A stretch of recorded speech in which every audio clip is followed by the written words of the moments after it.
Good afternoon, good morning, hello, good evening, something.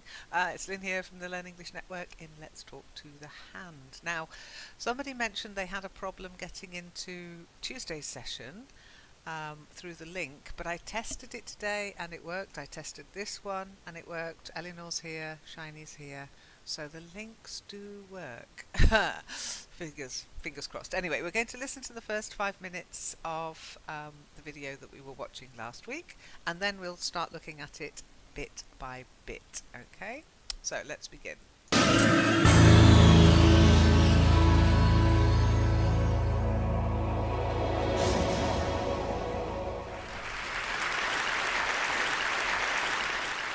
I'm a brain scientist, and as a brain scientist, I'm actually interested in how the brain learns.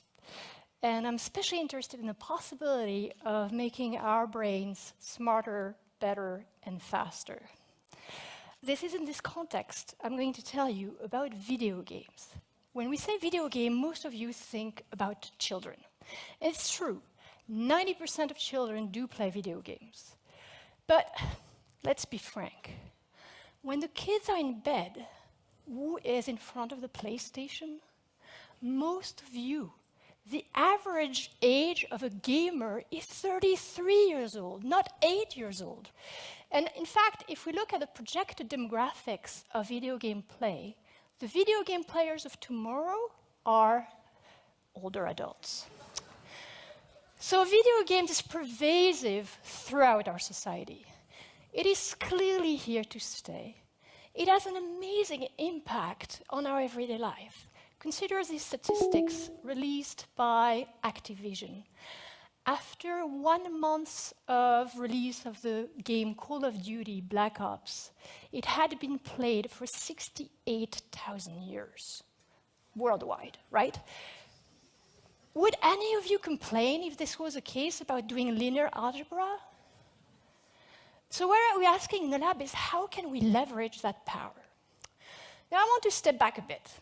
I know most of you have had the experience of coming back home and finding your kids playing these kind of games. The name of the game is to get after your enemy, zombie, bad guys before they get to you, right?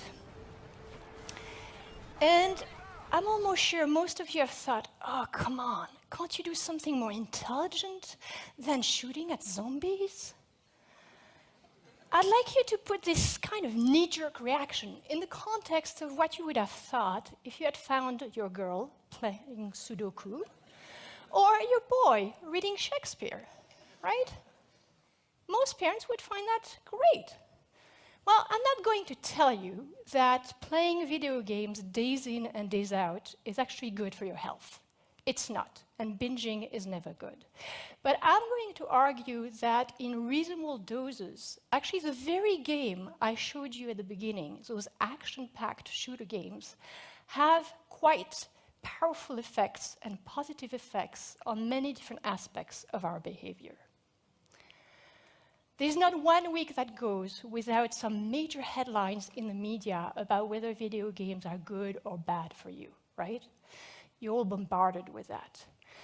I'd like to put this kind of Friday night bar discussion aside and get you to actually step into the lab. What we do in the lab is actually measure directly in a quantitative fashion what is the impact of video games on the brain. And so I'm going to take a few examples from our work. One first saying that I'm sure you all have heard is the fact that too much screen time makes your eyesight worse. That's a statement about vision. There may be vision scientists among you. We actually know how to test that statement. We can step into the lab and measure how good your vision is. Well, guess what? People that don't play a lot of action games, that don't actually spend a lot of time in front of screens, have normal, or what we call corrected to normal vision. That's okay. The issue is what happens with these guys that actually indulge into playing video games like 5 hours per week, 10 hours per week, 15 hours per week. By that statement, their vision should be really bad, right? Guess what? Their vision is really, really good. It's better than those that don't play. And it's better in 2 different ways. The first way is that they're actually able to resolve small detail in the context of clutter. So that means being able to read the fine print on prescription rather than using magnifier glasses. You can actually do it with just your eyesight.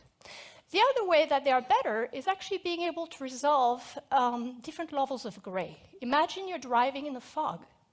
That makes a difference between seeing the car in front of you and avoiding the accident or getting into an accident. So we're actually leveraging that work to develop games for patients with low vision and to have an impact on retraining their brain to see better. Clearly, when it comes to action video games, screen time doesn't make your eyesight worse.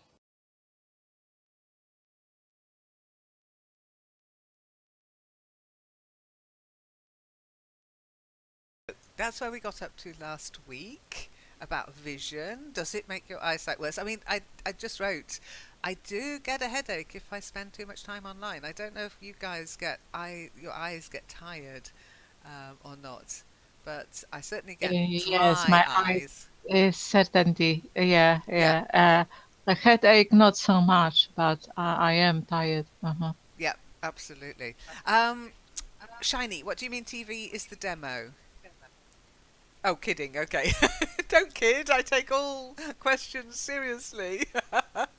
Anyhow, I'm glad you didn't crash because I got a little message saying Shiny left group chat, but you're still here, so it's good. It's good. Okay, so Yeah, actually, one-to-one with you, it's very scary. I was dead well, not to afraid. Shiny. Shiny Yeah. thinks it's a date.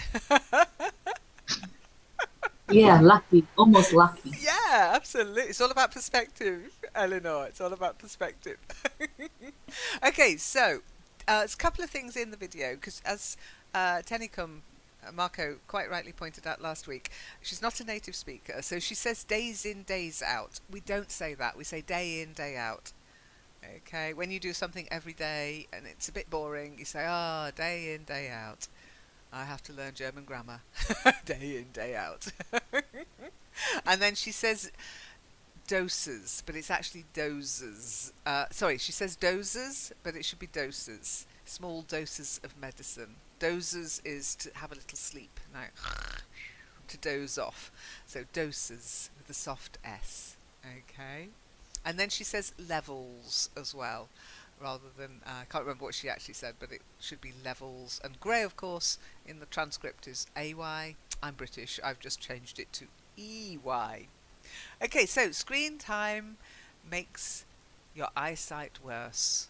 No, it doesn't. It doesn't make your eyesight worse. That's what they're saying. So let's have a look at the text. I'll put the text up as we did. Okay, and we'll go. They do the little game. I think you've probably seen this game online, but it's quite fun. If you haven't played it, try it. It really messes with your brain. Okay, let's carry on. Another saying that I'm sure you have all heard around.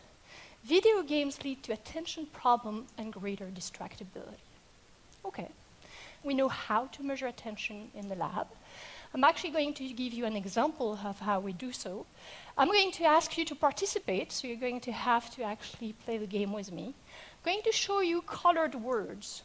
I want you to shout out the color of the ink, right? So this is the first example. Orange, good. Green.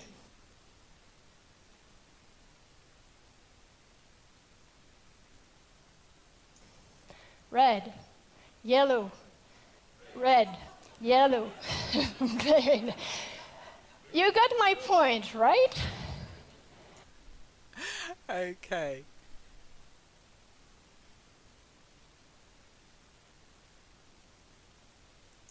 So have you played that game?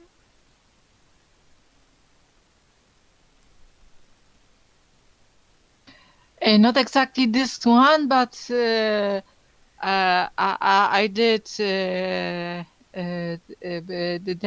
Cambridge brain test, things like that, and I was curious, and it was also about colors not a long time ago. Yeah, If Shiny's you right. switch, oh, Shiny's right. I've got the game on the website. It's just one you can play in your own time. But of course, this one's slightly worse than that because it starts with normal words.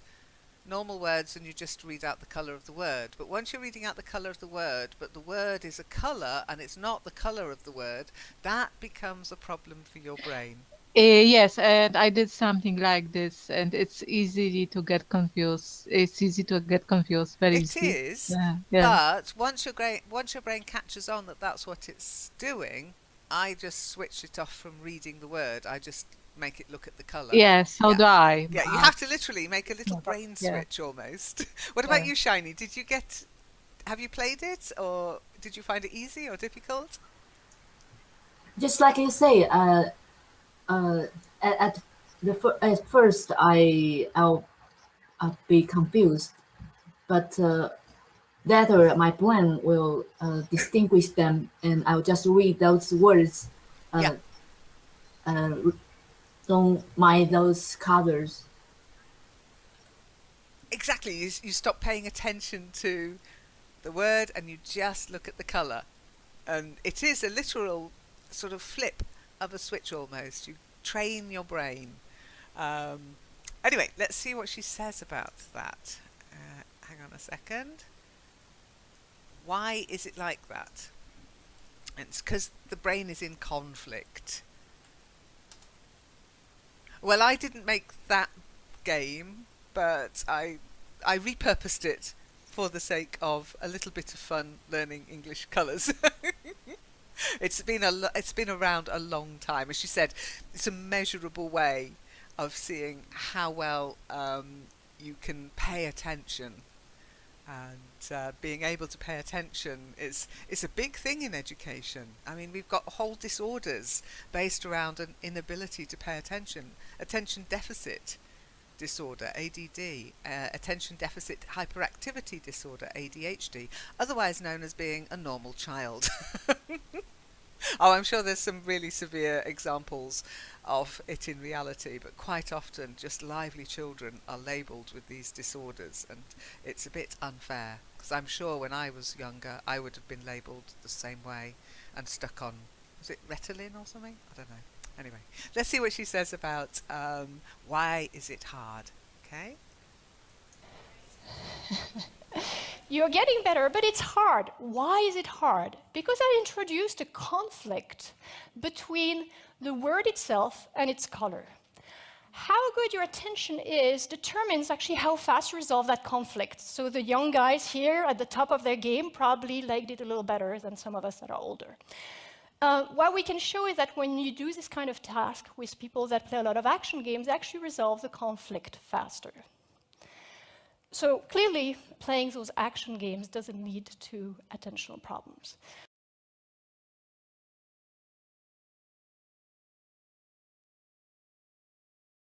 Have I convinced you yet to start playing games, Eleanor? Yes, of course. No Yeah. choice. Action You games as well. Did you notice yeah, action games? So not so much the little clicky shooting. button games, action games. I guess in action games you have to be able to concentrate. I mean, that's probably why I don't play action games because I don't want to concentrate that hard to relax. I want to relax to relax. But when I was in Iraq, I played games. It was a long time ago. I remember one of our Arabic acquaintances had some, and to me it was something very new and exciting. But in the end, I got a message: your commander would dismiss you, or you are very bad, or something. Now I remember that's how by it the was viewpoint of the exactly, game. but this was Game algorithm. I know you like algorithms. Game algorithms are notoriously fickle. I prefer games that allow me to decide whether I'm any good at it or not. I don't want a game telling me whether I'm any good or not. Although I have to say, there's a nice balance of that in Vikings War of Clans because It's Ah, not the machine that decides if you're rubbish, it's your clan members and their fellow humans. So they can decide I you're see. It's rubbish. better. But on my cousin, on the contrary, I think he was very quick. But in the end, but it was not in Iraq, of course. But I don't remember where. Anyway, in the end, he got a message, something like, "What an idiot you are! It's the notes, What a rude that game. one, and not." Yeah, but it was about the North and South War in America, and he was persuaded that the South won, Oh, had won. okay. Well, luckily they didn't. It wasn't, yeah, no, this message wasn't flattering. No. But Well, I don't know if people. I mean, remember, a he, person programmed it. They probably thought it was funny. But that would put me off playing that game. I'd just think, oh, you rude game, you. But there you go. um, Shiny, you just said you choose the graphics. You prefer Mario and maybe, I don't know, which other games do you like? The graphics, the colours, the cartoons, the lack of bloodshed. Which do you prefer, Shiny? What do you think attracts you? It's image. I mean, I prefer those, horrified. How to say it? Those those figure. So like the cartoon I figures, maybe. yeah, but um, more friendly, more Okay. Oh, yeah. Shiny's doggy doesn't like her talking to the computer. He thinks she should be talking to him. Okay, so let's carry on. Actually, those action video game players have many Oh, hang on. Sorry, I forgot to put the text up. I know it's there, but I know that it's in Polish for you, Eleanor, yeah? She's not stupid. She's trying to communicate. Communication is a sign of intelligence. Yes, but to her, she's not disturbing you. She's just saying, pay attention to me, mummy. Here we go. many other advantages in terms of attention. And one aspect of attention which is also improved for the better is our ability to track objects around in the world. This is something we use all the time. When you're driving, you're keeping track of the cars around you. You're also keeping track of the pedestrian, the running dog, and that's how you can actually be safe driving, right? Okay, so interesting. Keeping track of what's going on around you could almost be sort of mindfulness. Mm.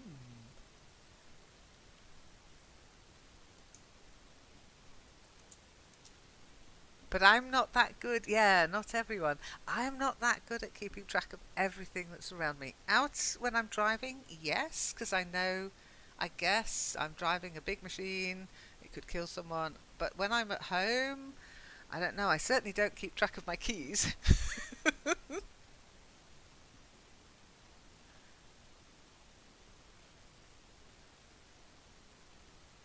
And they seem to be taking away that ability from us as well. These self-driving cars, I don't know if you've seen them in action, but it's almost as if with the modern world today, the powers that be have decided we're not tracking that well. I mean, how well do we track how many people are killed on the road every day?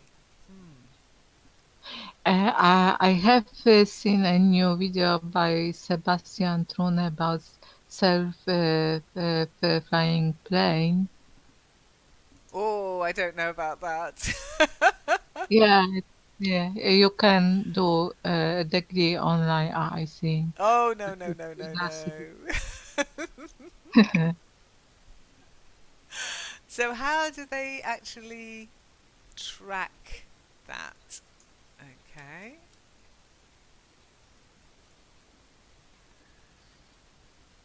And again, there are lots of these sort of tests you can take part in and carry out. Once the trick's out, they have to change the test, to be honest, because once it's been used enough, people learn about it and they know what to look for. So they're always changing these tests. Now, let's see what they do. In the lab, we get people to come to the lab, sit in front of a computer screen, and we give them the little task that I'm going to get you to do again. You're going to see yellow happy faces and a few sad blue faces. These are children in the schoolyard in Geneva during recess, during the winter. Most kids are happy. It's actually recess. But a few kids are sad and blue because they've forgotten their coat. Everybody begins to move around, and your task is to keep track of who had a coat at the beginning and who didn't. So I'm just going to show you an example where there is only one sad kid. It's easy because you can actually track it with your eyes. You can track, and then when it stops and there's a question mark and I ask you, did this kid had a coat or not? Was it yellow initially or blue? I hear a few yellow, good, so most of you have a brain. I'm now going to ask you to... Did you track it?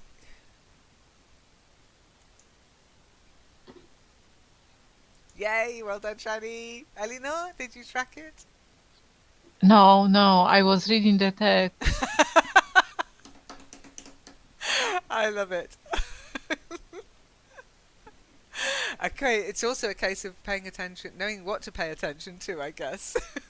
Exactly. Okay, but of course she's going to make it more difficult. That was quite an easy example, so more challenging. Oh, bear with me a second. I've got to get the cut and paste to work.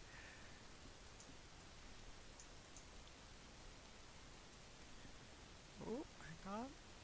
This time, I'm not going to give you the answer. So most of you have a brain. Yes, exactly, Shiny. As I say, I like her sense of humour. Okay, let's carry on. You do the task, but now with a little more challenging task. There are going to be 3 of them that are blue. Don't move your eyes. Please don't move your eyes. Keep your eyes fixated and expand, pull your attention. That's the only way you can actually do it. If you move your eyes, you're doomed. Yellow or blue? So, yellow or blue?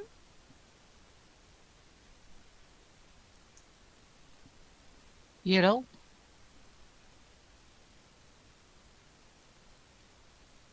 Shiny? Yellow or blue? Yellow? Nope. Blue. Remember, you're tracking the kids without the coat.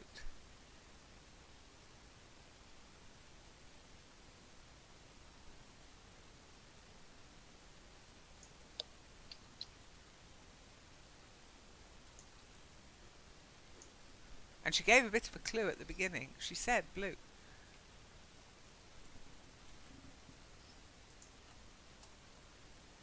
Okay, so let's carry on. Good. Oh, So your typical normal young adult can have a span of about 3 or 4 objects of attention. That's what we just did. Your action video game player has a span of about 6 to 7 objects of attention, which is what is shown in this video here. That's for you guys, action video game player. They're more challenging, right? Yellow or blue? Blue. We have some people that are serious out there, yeah. Good. So in the same way that we actually see the effects of video games on people's behavior, we can use brain imaging and look at the impact of video game on the brain. And we do find many changes, but the main changes are actually to the brain networks that control attention. So one part is the parietal cortex, which is very well known to control the orientation of attention. The other one is the frontal lobe, which controls how we sustain attention. And another one is the anterior cingulate, which controls how we allocate and regulate attention and resolve conflict. Now, when we do brain imaging, we find that all 3 of these networks are actually much more efficient in people that play action games. I'd love to have this done on my brain. I've got a horrible feeling that the frontal lobe would be very, very, very small. Now, Shiny, in today's session, I mentioned actually that the brain has its own anatomy. I don't know if you remember me saying that. But these are just different parts of the brain, how they've been named over time. Okay? Yeah, hold the campus. The hippocampus. Yes, the hippocampus. That's where Elinor wasn't at the session. Elinor, the hippocampus is the part of the brain that the that alcohol attacks that can have a detrimental effect upon you. You might want to tell your Second Life avatar that. Oh dear. Okay, but they're using this brain imaging, which is a little bit like the CT scanning, but they use electronic pulses that they measure to see which parts of the brain are working. And it's really interesting that this attention part is actually improved by gaming, because you think the opposite, don't you? You think, oh, kids who do a lot of gaming, they can't pay attention. Or maybe it's because the games are so stimulating, everything else seems slow and boring in comparison. I know, and a bit stabby sometimes, Eleanor.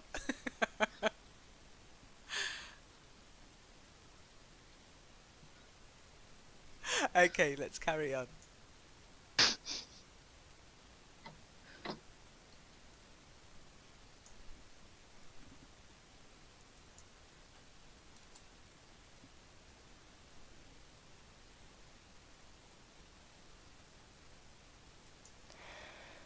This actually leads me to a rather counterintuitive finding in the literature about technology and the brain. You all know about multitasking. You all have been faulty of multitasking. When you're driving and you pick up your cell phone, bad idea, very bad idea. Why? Because as your attention shifts to your cell phone, you are actually losing the capacity to react swiftly to the car braking in front of you, and so you're much more likely to get engaged into a car accident. Now, we can measure that kind of skills in the lab.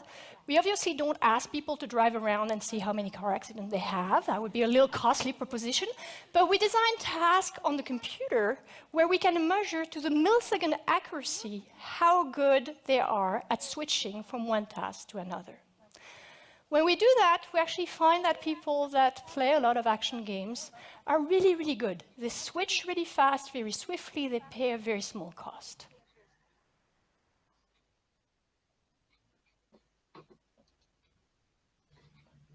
Okay, now this is actually quite current because of the example she uses. What example does she use here? Talking on the phone while driving. Yeah. It's very dangerous. Yeah, it is. My mom didn't want to take a taxi driver who used to talk very often because she had had a bad accident and she was simply scared. That he wasn't paying It attention. Yeah. I would be too. Perhaps no, I don't know. Perhaps he was multitasking, but if you were involved in a bad a car accident, it's simply scary, Yeah. and I don't think it's worth trying if you try. But is it a problem in your country? It's very current at the moment in the UK because, I mean, even in Germany, where people traditionally are thought of to follow the rules, a couple of times I've nearly been knocked over on pedestrian crossings. Each time when I saw the driver, they were on their mobile phone in the hand, not on hands-free. They had the mobile phone in the hand. And I think because they'd been sitting at the traffic lights ready to drive off, they thought oh, I'll just spend 5 seconds talking on the phone. And then they drive off and they don't see me trying to cross the road. I'm on green, I'm allowed to cross, but stupid German rules Mhm. say that they're also Yeah. allowed to turn right. Yeah, I hate it. I really hate it. I'd love to see the statistics for the number of people hit, maybe not killed because people are driving slowly, but hit at traffic lights in Germany. And in the UK as well, every other driver seems to be talking on their phone. Oh la la. And what do you do? Do you make it a crime? Do you put them all in prison? Well, our prisons are already overstretched and they're full to busting.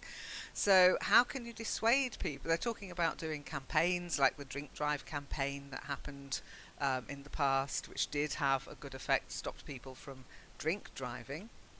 because alcohol affects the brain, but so does being on a mobile phone.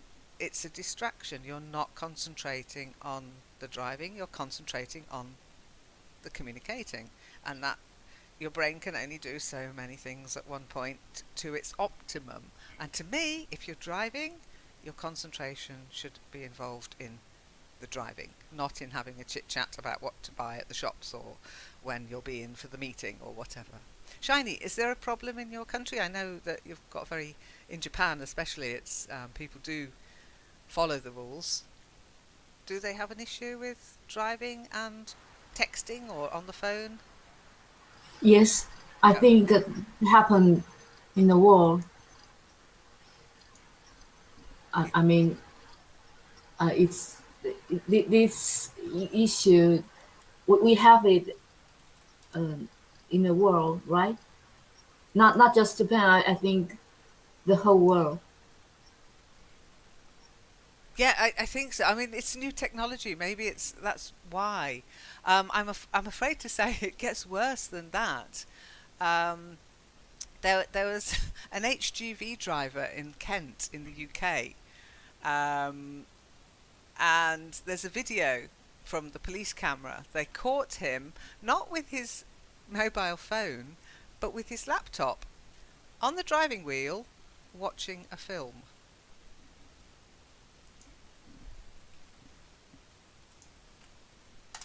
It's true, okay? And that's how bad things are. That we think somehow, this was recent, we think somehow that uh, we're capable of doing that and not being a risk. And sadly, there was a mum and 3 children, and they were killed whilst a lorry driver was scrolling through his music, yeah, setting up his music, and ended up killing half a family. He was jailed for 10 years, and that's just awful. But this guy has actually got his laptop open. I mean, that is so arrogant in a way, isn't it? Maybe he was a gamer, I don't know. But somehow we think that we can do it, even though we can't. It's physically impossible. Do I have a TV in the car? Or No, even no yeah. way, Shiny. What? I No. don't even have a TV in my bedroom. We do have a little sat nav thing, and you can stream. You can plug your laptop in and show a video on it, but it's so small, I can't see the point. We used it once, and I said to hubby, I said, well, that's a miserable experience. Not whilst we were driving, by the way, whilst we were camping. It's a camper van, remember? But we were watching this tiny little screen, I can't remember, I think it was something like, I don't know, Orange is the New Black or something. I was like, no, we're not doing that again. We'll just watch it on the laptop. Eleanor, you were trying to say something. I only wanted to say that even if you can be multitasking, it's not worth trying. So it's really arrogant to watch films while driving. Yeah. But maybe it's that sort, I don't know, as you say, arrogant, very. Maybe because these people do this for a living, they get bored. And once upon a time, they used to have that CC radio, Citizen Band CB radio, Mrs. Rubber Duck and all that. That was distracting enough. Now they've got laptops and cell phones, and they can have videos and films. But really, can you be that convinced of your own superiority to think you can do that? I hope that they threw the book at him. I really do. Well, this might be why robot cars are coming, Shiny. Maybe technology has come so far that we're so distracted by it now we can't trust ourselves behind the wheel anymore.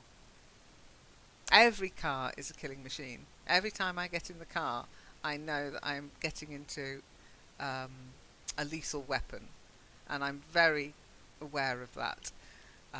I've had enough car crashes not to want to put anybody through that experience, ever.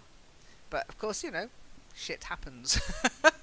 No matter how careful you are, if you meet the idiot who's watching Netflix on his laptop whilst balancing it on the wheel, there's nothing you can do about it. Okay, so let's Carry on.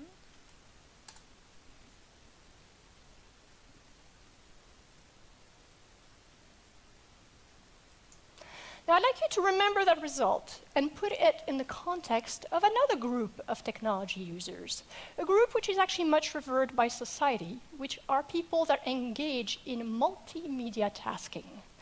What is multimedia tasking? Is the fact that most of us, most of our children, are engaged into listening to music at the same time as they're doing search on the web, at the same time as they're chatting on Facebook with their friends. That's a multimedia tasker. There was a first study done by colleagues at Stanford, and that we replicated, that showed that those people that identify as being high multimedia tasker are absolutely abysmal at multitasking. When we measure them in the lab, they're really bad. Oops. Would you call yourself a multimedia tasker? I would. Abysmal, very, very bad. Oh dear, indeed, Eleanor. I mean, I do sit here sometimes, especially if I'm on Discord. Not so much when I'm in these sessions, running the session, but if Monday Live Chat TGIF, I do have several screens open, including Facebook, and I am multitasking. And seemingly, maybe, I'm not as good at it as I thought I was.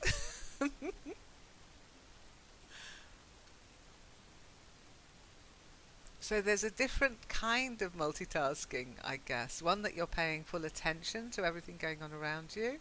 Another way you're splitting yourself off between too many demands on your attention. Where should I place my attention? Here in the room, there on the video. I'm having to multitask right now because I'm switching the video on and off, coming back to the room to post the text up, controlling the stream so that I'm not feeding any noise through my microphone when I don't want to. So that's kind of multitasking, but is it really good multitasking, or am I destroying my brain cells? I wonder what she'd think. I need to have it measured. Okay, let's see what that means. Okay. Yeah, our brains are good. I mean, they're amazing, but they're not perfect by any means, as we know by our short-term memory, don't we, Shiny? Okay. Right? So this kind of results really makes two main points. The first one is that not all media are created equal. You can't compare the effect of multimedia tasking and the effect of playing action games. They have totally different effects on different aspects of cognition, perception, and attention. Even within video games, I'm telling you right now about these action-packed video games. Different video games have a different effect on your brains. So we actually need to step into the lab and really measure what is the effect of each video game. Okay, so not measure, measure, to measure. So I don't like to correct her English, but to measure. And of course, these kinds of results really make two main points. Or this kind of result really makes two main points. Bless her. You have Super Mario is a good one for our brain. Oh, you hope Super Mario is a good one. Yes. I'm wondering now, because I don't play Sega games anymore. As I told you, I gave away my Wii, so that's gone. So I don't play those kind of games anymore. And on Rabbits, or whatever it was called, they've gone to my nephews and nieces. I play Vikings now. I wonder if that's been tested for cognitive function. Perception, attention, cognition. I do know one thing from my fellow clansmen in Vikings, and that is alcohol definitely affects your ability to play the game effectively, especially if you fall asleep whilst you're playing it. I shall not name any names, but if any of them ever come across this video, you know who you are. Woof. Yes, maybe there should be some kind of, as there's an age rating on these video games, maybe there should be a cognition rating on them as well. This one's good for your brain, this one will destroy your brain.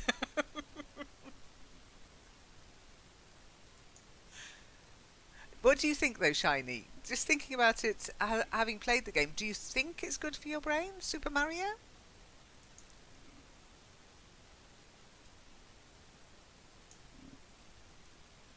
Sorry, pardon. What's your feeling about Super Mario? Do you think it's good for your brain? Do you think it's doing your brain good playing it? I don't know, but I feel good. I enjoy it when I play it. So I think it's good. Okay, good. I, I feel good. Ah, okay. Eleanor, she knows what Super Mario is. Yay! Awesome. You knew what my question was going to be, didn't you? I got this, I got a mice and you, I have. Awesome, awesome, awesome. Okay, let's carry on. The other lesson is that general wisdom carries no weight. I showed that to you already, like we looked at the fact that despite a lot of screen times, those action gamers have a lot of very good vision, etc. Here, what was really striking is that these undergraduates that actually report engaging in a lot of high multimedia tasking are convinced they aced the test. So you show them their data, you show them they're bad, and they're like, not possible. They have this sort of gut feeling that really they're doing really, really good. That's another argument for why we need to step into the lab and really measure the impact of technology on the brain. Again, measure, not measure, measure. Bless. She's French, she can't help it. Somebody called Quok just tried to join us, but really, mate, too late. We've only got 10 minutes left, so sorry if you're watching the replay, but I do have a cut-off time for these sessions. Okay, I'll try and keep a note of the name, and I'll send them a message. If I can find them in the group, I'll send them a message. Okay. Don't want to be mean, but 10 minutes to go. No, too disruptive. Okay. So you can imagine, can't you? Do you ever react like that if somebody tells you something's bad? Do you ever go, no way, I aced it?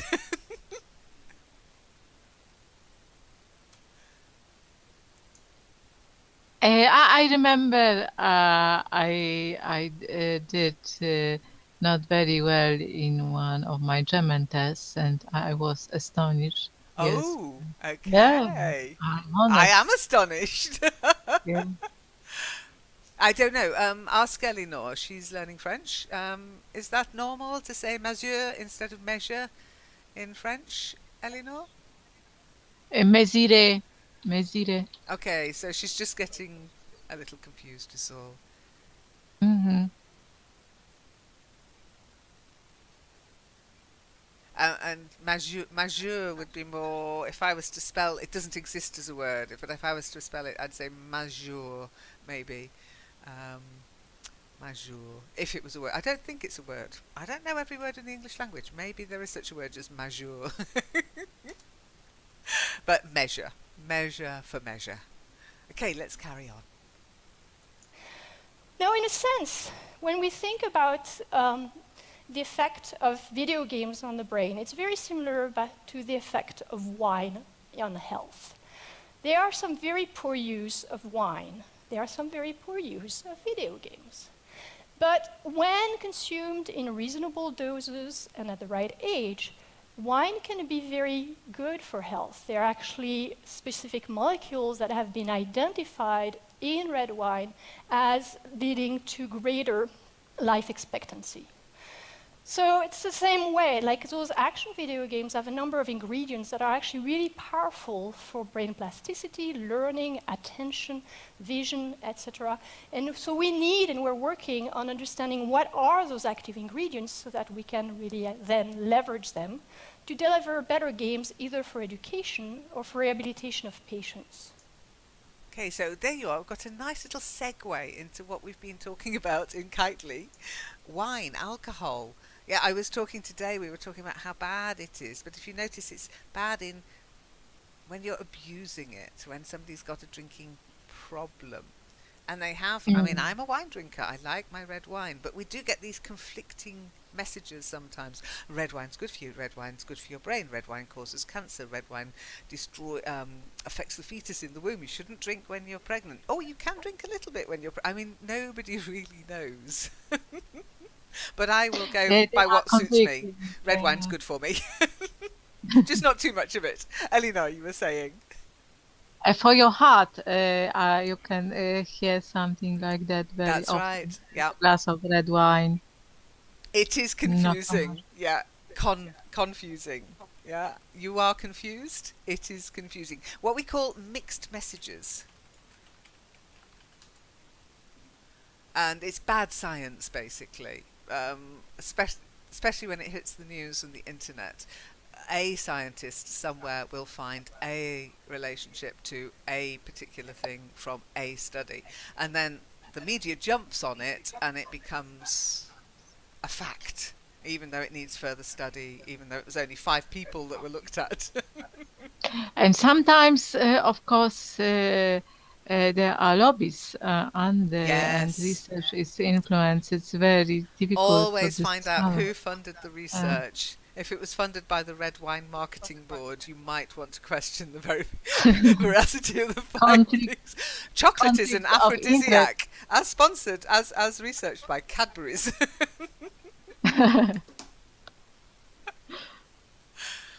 I decide to drink a glass of wine before in bed or in bed? Before you go to bed or whilst you're in bed? Shiny. Yes, before going to bed. Before you go to bed, okay. If you drink it in bed, I mean, that's fine, but it might help you sleep. I was told once by a doctor, I was having trouble sleeping when I was quite younger. He actually told me to drink a glass of red wine before going to bed. Didn't help, but it was nice. I'm following doctor's orders. English fluency in a month. Yeah, that would be wonderful. There's no, that you know there's no easy way to English fluency, don't you? You won't find it in the bottom of a bottle. But it's quite a fashion here, even on respectable portals. I mean, ads about miraculous language learning methods, and they usually are the foreign name, like linguist crafts or other names, and they tell you really you will learn it in some days, in a week, and things like that. So Well, it tends to have a price tag attached to it. So that's all I'll say on the matter. yeah. One day maybe somebody will come with a plug and play English lesson. Plug it in, you'll remember everything. Till then, you're just going to have to work at it. Unless you've got a very good retentive brain, you can remember everything like you can, Eleanor. Oh But the rest no, of us no, I have to have work to. really hard.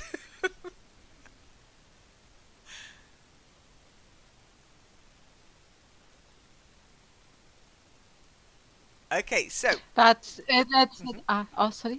No, carry on, carry on. I like red wine. That's yeah. I like red wine. I'm honest. Now I and do then. too. There's nothing wrong with liking red wine. Liking to drink 2 bottles of red wine, that might be a problem. At once, of course. Absolutely. Okay, so let's see what we'll look at next week. Okay, because we are running out of time and I've got to be strict with myself today. So, Now, because we're interested in having an impact for education or rehabilitation of patients, we're actually not that interested in how those of you that choose to play video games for many hours on hand perform. I'm much more interested in taking any of you and showing that by forcing you to play an action game, I can actually change your vision for the better. Whether you want to play that action game or not, right? That's a point of rehabilitation or education. Most of the kids don't go to school saying, great, 2 hours of math. Well, the kids might not do it, but I know that you do, Eleanor. You're the only person I send those Oxford podcasts to. But it's ideal for you. Yeah. It's, No one I else was would really thank happy. me, though. No one else would thank me that way. No. They'd go, why are you sending me this? And you go, oh, great, yes, perfect for me. Okay, so rehabilitation, actually forcing people to play video games. Can you imagine going to school and having video games lessons? I mean, my nephew would have absolutely loved it. My niece would have hated it. But maybe that's where education's going to go. Who knows? That's an interesting thought anyway. Okay, so she says now because we're interested in having an impact for education, I'd say to have an impact on something. Okay, you can have an impact on education. Okay, not for it. Yeah, for it's strange. I have never seen impact for. That's because she's not a native speaker, but she's practically fluent. It's from French. Influencer. Exactly. And that's what happens, especially with the little words, the prepositions in one language get translated. Yeah. And you can't, well, you can do it because, I understood what she meant. I knew she meant impact on. But because you're here, I'm just correcting a few of the more glaring errors in the text. Okay. What can't you tell, Shiny? Like you and Eleanor said, yeah, that it's weird to say in that way, but as for me, I roughly understand the sentence, but I can't tell the tiny Oh, absolutely. preposition. No, you shouldn't be expected to. If you can understand it, that's good. The only reason I'm pointing them out is that you understand that that's not how we say it in English, okay?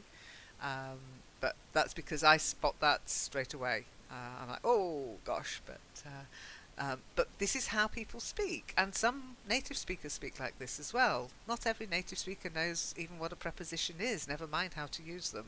So learning from examples like this is good. You're forced to make your brain pay attention and to work out what the person is actually trying to say. Not mesure, but measure.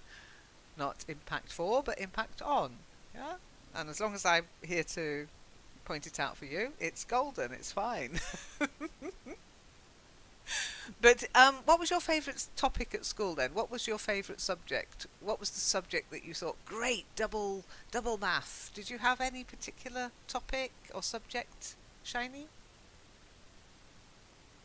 But it depends on how interesting that teacher is. It's not about the subject. Oh, It's about the really? teacher. Yeah. Yeah, and in primary school, yeah, I agree. I had a very good Polish teacher, so I was interested in literature, but not in maths, not at all. Wow. So the teacher is key. Interesting. For children, I think it's common. Um, yeah, but I had a terrible art teacher, but I loved my art lessons, generally because he didn't teach us anything, so I was left to get on with it myself.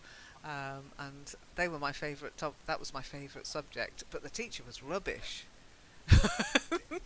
It was somewhat more complicated because my grandfather taught me maths, but he had his ways to solve everything, and at school we did it differently, and our teacher wasn't flexible, as you can imagine.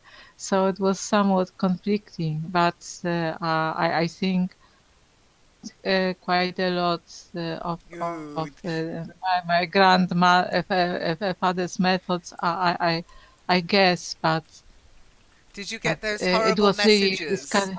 in the textbooks? Show your workings. So it wasn't good enough to come up with the answer. You had to show how you got to the answer, and then if you didn't get to the answer the way the teacher said you should get to the answer, they told you off. No, that's not how you do it, even though it worked. Exactly, and my grandfather was an engineer, and you know, as I told you, he was able to do everything. Yeah, yeah, But my teacher, yeah, I had the same teacher for several years, even for 6 years, and she had simply done a 2 year she wasn't well educated, but this was simply the trend then because of the lack of maths teachers. yeah. So it was a very I remember a very funny story. That there was maths competition, and nobody was able to solve problems. But yeah, as for pupils, it's all right. But the thing is that our maths teachers couldn't do it, as my mom told me afterwards, and they had to ask for help. And one maths student at university helped them. So just imagine the level. Yeah, I mean, my maths It's teachers not, were a mixed bunch. I yeah, had one good one, then a bad one, then a good, and there was no yeah, consistency in my but, maths education. I was amazed but when I I went have, yeah. to college and found out I could actually do math. It was quite a surprise Yeah, to me. yeah, Didn't it's enjoy yeah. it, but I could do When it. you discover, yeah, you are not an idiot. Yeah, it's a nice Yes, discovery, exactly. but Oh, is it's that what they? how you are thought.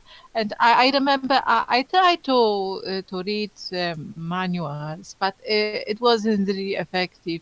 When you are small, you really need a good teacher at first, and then you can profit from reading, Yeah. just to understand how to read and learn. This is a specific subject, not history, for example. Mhm. But Yeah. I had the same teacher, and no change at all. And she was also um our how to say it, educator or class tutor of our class. I don't know if this is the right term, but very often math lessons were not really math lessons, only talking about how bad our behavior generally was. And of course, this was a never ending subject. Because there was always somebody who had done something naughty. Not you, I'm sure. Oh, I'm not sure. And Shiny, you said when teachers can help you learn, you don't have a choice. What do you mean you don't have a choice? You mean you learn despite yourself, or I mean, I have no other way to learn from a mentor or oh? But you know. nowadays that's different. I think we can all find a mentor online. I think Yeah. yeah. Mhm. I think yes. When we went to school, we were stuck with that school, with that teacher in that classroom. We had no choice. Exactly. Mhm. But I think now children should be taught Yeah. how to learn, not what to learn at school, and that they should find the best teachers online. I really do. For example, I have physics forum, and if I get stuck, I ask questions, and I very often see an elder Australian guy who is a software specialist, and he won homework helper badge. But perhaps he thinks I am a college girl. I make Ah. silly mistakes, and I didn't. Paul, I didn't mention my Ah. age. Well, why should you? It's absolutely irrelevant. No, it's anonymous. Yeah, it's better. Okay, well, talking about age, I'm getting no younger. I'm going to have to disappear because I've got an appointment, but it Oh was yeah, lovely okay, chatting with yeah. you. Thanks for coming. And next week we will finish off the video and then we'll talk about what we think she said, and have a just this week try and find a free action game that you can test or something online and see what you feel about. I mean, action game, not Vikings doesn't cover it because there's not enough action in it. But I think Shiny, have another go at Mario if you haven't played it for a while. Elinor, try and find a game that won't tell you you're crap. Oh, it's beyond me. I will try something, but Yeah, I'm just trying to think best action oh, game. yeah. I'll try and find one that isn't 18 rated, because Uh-huh. a lot of them are rated like Grand Theft Auto. I could never recommend anybody to play that. There is Doom. Can you think of any Shiny? Yeah, these are all real sort of like horrible things. Spore, what's that? Best PC action games. Let's see. Super Rude Bear Resurrection. Oh, that sounds good. Oh, it's interesting. I have no idea. I'm just going to the GameSpot Best PC Action Games. Super Rude Bear Resurrection. Superb. It's been put out. Sounds fun. Sonic Mania. Superb. So maybe both need to have a go with Sonic. See if you can find one that's, because it's on the PC as well. See if you can find one that you can just play for 5 minutes a day for a week and report back to me. I'm almost tempted to have a go at Super Rude Bear Resurrection, though, I have to say. Okay. I will have a go. Yeah, it's Yay! interesting, but I fear the We'll results. experiment on our brains. Oh, yeah, I'm not sure how I we'll will measure tell you it, the though. Okay, well, thanks for coming and take care. Bye. Thank you. Bye. Bye, Shiny.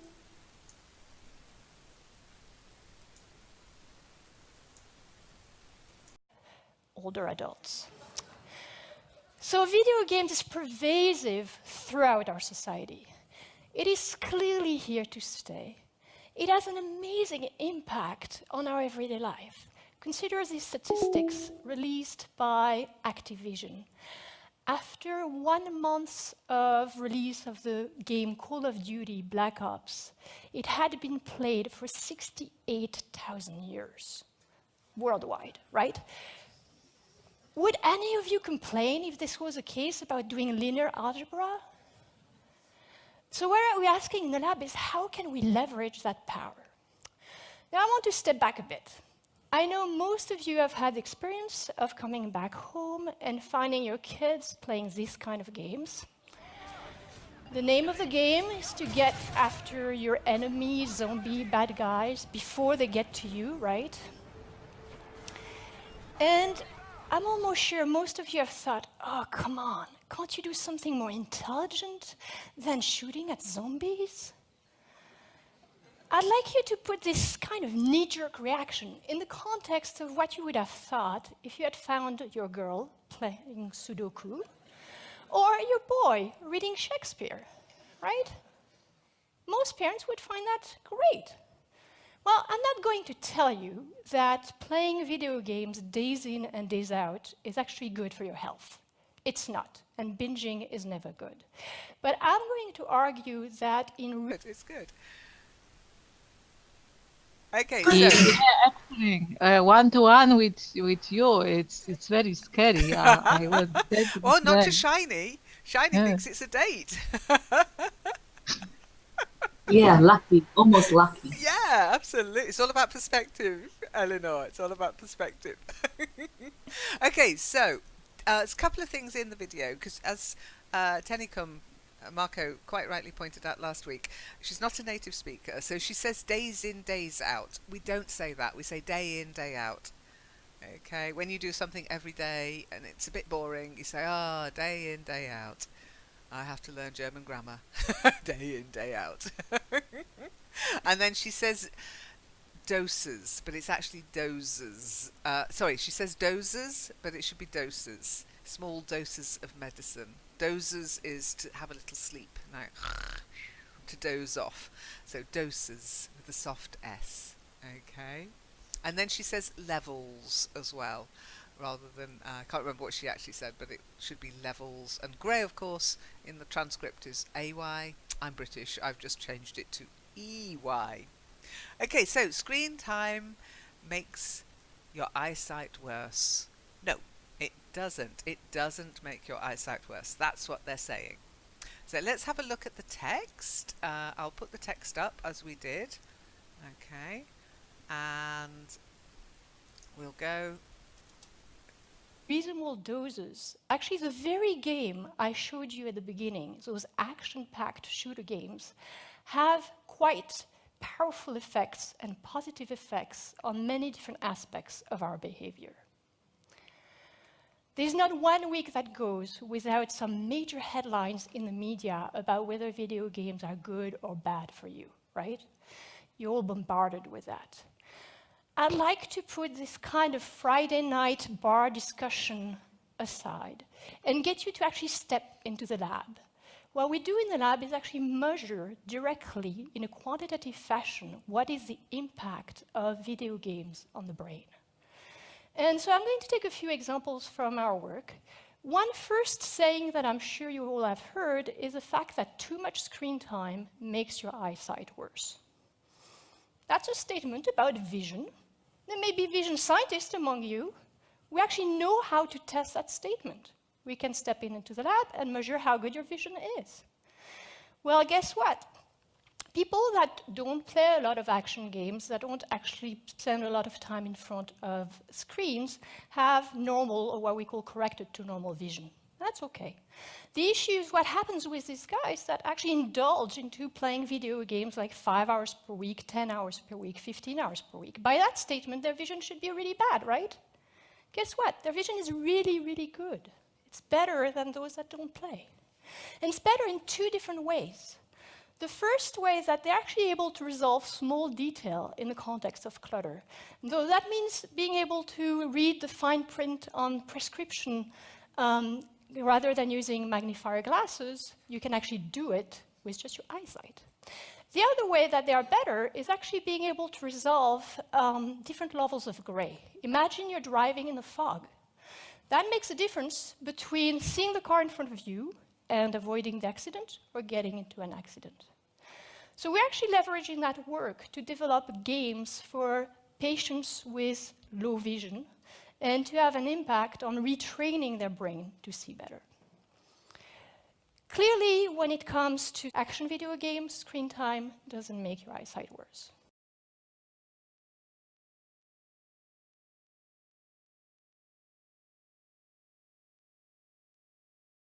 That's where we got up to last week about vision. Does it make your eyesight worse? I mean, I just wrote, I do get a headache if I spend too much time online. I don't know if you guys get, your eyes get tired or not, but I certainly get Yes, dry my eyes. certainty. Yeah, Yeah, yeah. A headache, not so much, but I am tired. yeah, absolutely. Shiny, what do you mean TV is the demo? Oh, kidding, okay. Don't kid, I take all questions seriously. Anyhow, I'm glad you didn't crash because I got a little message saying Shiny left group chat, but you're still here, so it's good. Good afternoon, good morning, hello, good evening, something. It's Lynn here from the Learn English Network in Let's Talk to the Hand. Now, somebody mentioned they had a problem getting into Tuesday's session through the link, but I tested it today and it worked. I tested this one and it worked. Eleanor's here, Shiny's here. So the links do work. Fingers crossed. Anyway, we're going to listen to the first 5 minutes of the video that we were watching last week, and then we'll start looking at it bit by bit. Okay? So let's begin.